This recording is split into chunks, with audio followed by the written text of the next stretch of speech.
Yahweh, please have mercy.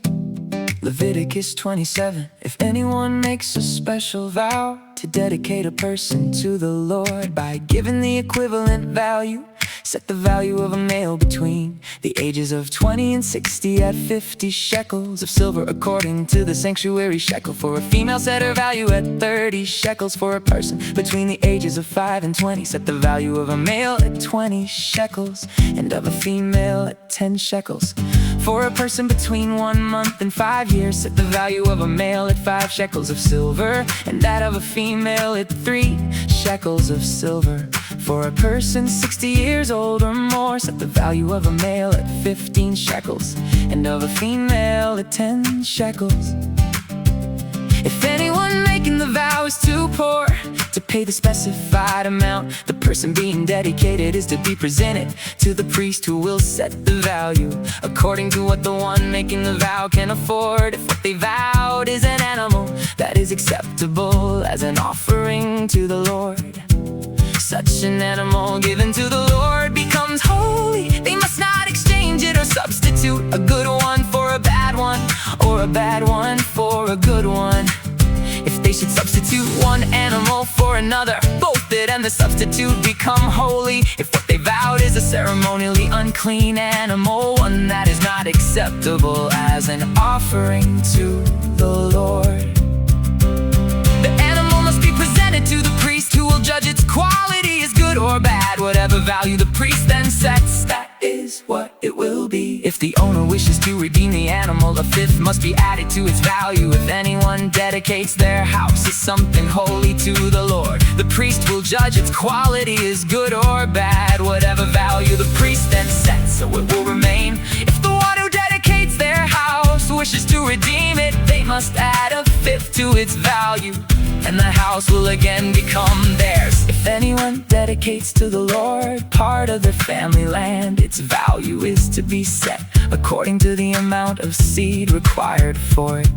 50 shekels of silver to a homer of barley seed. If they dedicate a field during the year of Jubilee, the value that has been set remains. But if they dedicate a field after the Jubilee, the priest will determine the value according to the number of years that remain until the next year of Jubilee, and its set value will be reduced. If the one who dedicates the field wishes to redeem it, they must add a fifth to its value, and the field will again become theirs. If however they do not redeem the field, or if they have sold it to someone else, it can never be redeemed. When the field is released in the Jubilee, it will become holy. Like a field devoted to the Lord, it will become priestly property. If anyone dedicates to the Lord a field they have bought, which is not part of their family land, the priest will determine its value up to the year of Jubilee, and the owner must pay its value on that day as something holy to the Lord. In the year of Jubilee, the field will revert to the person from whom it was bought, the one whose land it was.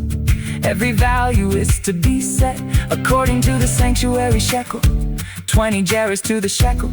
No one, however, may dedicate the firstborn of an animal, since the firstborn already belongs to the Lord. Whether an ox or a sheep, it is the Lord's. If it is one of the unclean animals, it may be bought back at its set value, adding a fifth of the value to it. If it is not redeemed, it is to be sold at its set value. But nothing that a person owns and devotes to the Lord, whether a human being or an animal or family land, may be sold or redeemed. Everything so devoted is most holy to the Lord. No person devoted to destruction may be ransomed. They are to be put to death. A tithe of everything from the land, whether grain from the soil or fruit from the trees, belongs to the Lord.